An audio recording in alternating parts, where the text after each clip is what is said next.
Hi, my name's Chris Bullard. I'm the founder and executive director of Sound Mind. Our mission is to end the stigma around mental illness through the power of music. So working for earlier intervention by working with a coalition of artists who have lived experience with mental health issues to be able to break down walls of stigma, as stigma is the number one thing that prevents people from reaching out for support earlier on so that it doesn't get to a place where they're hospitalized or even worse, put into the criminal justice system. So music has had this unparalleled ability to really catalyze social change throughout history. And it's had an ability to build empathy and promote awareness of a number of issues. Aretha Franklin did this in the 60s with the social justice movement then. But as we turn to mental health, you can see that a report was recently released about a year and a half ago that 73% of artists deal with symptoms of mental illness. And this is really a staggering number, but it also provides this opportunity for these artists to be such a unique influencer group to connect to the hearts of others, particularly a younger generation, and reach them in terms of earlier intervention on speaking out about their mental health issues.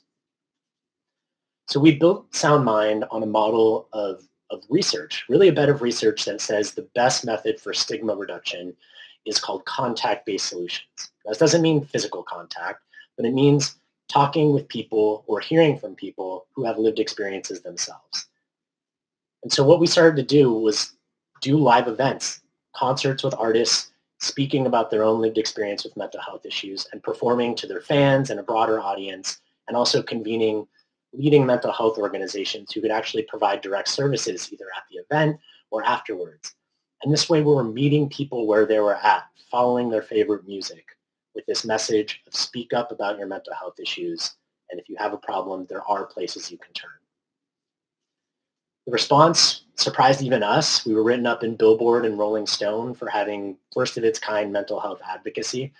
These kind of things had been done before with platforms you may be familiar with, like Live Aid or Farm Aid, or even Global Citizen Project, but nothing had been done in terms of mental health in this kind of cohesive, collaborative way on an ongoing basis. Then, of course, the pandemic struck. This little virus ravished the entire world, kind of turning live events on its head, as well as the entire music industry, and of course has deeply impacted not only the physical health of the entire country and world, but also the mental health in such terrible ways. And 2020, as we know, also saw a country, multiple countries torn apart by race, internal cultural strife, and a number of other things that have aggravated the mental health impacts of the pandemic. And as a result of this, we've seen that 1 in 4 youth have actually contemplated suicide since the pandemic. And 75% of youth have reported adverse mental health impacts due to the pandemic. And this is a number of reasons, but this is also a community we know we can reach for earlier intervention through music in particular. So SoundMind convened on World Mental Health Day, a mental health music festival that was streamed globally, working with a number of artists from all walks of life, independent artists, as well as Grammy Award-winning artists, speaking about their own lived experience, breaking down walls of stigma, and telling people where they could go to reach out for support. We not only did this, we also worked with a host of other organizations to speak to specific communities who have been particularly impacted. We did a panel on the BIPOC community, one on the LGBTQ community, one on the music community, and speaking with artists as well as mental health organizations who serve these specific communities on what resources are out there and how you can reach out for support. And also what action needs to be taken to provide better support to these communities. And what we saw, we were able to reach over 2.5 million people through the advocacy campaign. Over 10,000 people showed up to the event, and we raised almost $80,000, which was donated to the National Alliance on Mental Illness. In addition to this, we know that a great way to reach people is also social media. So we started a weekly platform called Staying in Tune, interviewing artists from diverse communities, speaking about their own lived experience again. Artists from New York to Open Mike Eagle, who's a hip-hop artist out in LA, speaking about his experiences with depression and how it took him far too long to get to reaching out for support, and how that led to catastrophic impacts in his life in some ways. What we saw was 95% of people who we received surveys from said that they felt more comfortable reaching out for support and also better equipped to reach out for support by knowing what organizations exist and what resources exist in terms of where they could turn.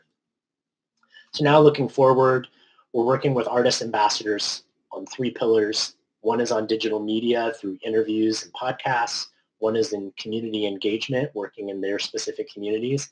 And then finally, our events platform, which is now going to be a hybrid of live and virtual with our annual mental health music festival continuing.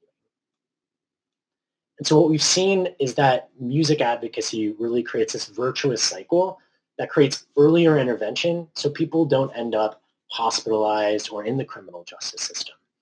So what you see is music building empathy, earlier intervention, particularly among kind of Gen Z and millennial populations, and then that leading to better overall health, better attitudes towards mental health, people seeking help, and then that in turn, of course, brings more creativity into the world and more of the music that we all love. We know that we can't do this alone, so we're continuing to build out this coalition of artists. We're also continuing to work with new mental health organizations and music and media partners. Here's a couple of the organizations we've worked with already. You can see it's quite diverse, anything from HBO on the entertainment side to large mental health organizations like NAMI, as well as organizations who serve specific communities on mental health, like the Black Emotional and Mental Health Collective. So we are on a mission to really help promote mental health awareness for not only musicians out there, but everyone.